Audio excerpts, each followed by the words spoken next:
This particular app, just go download this particular app, Whiteboard app.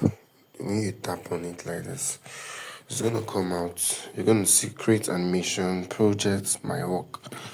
Then you're gonna click on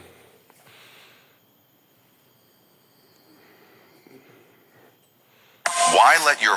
Then what you're gonna do is you're gonna click on create animation and you're gonna leave it on 1920 times 180 dimension.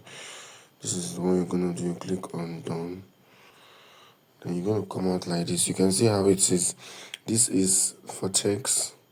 This is where you're going to write your text. I'm coming, I'll show you. This is for the hand. You select the hand you want to use. Then this is for the animator, and I will show you how to use it. This way you can add music. This way you can add as many whatever as possible. Then you can download from here. Do you understand?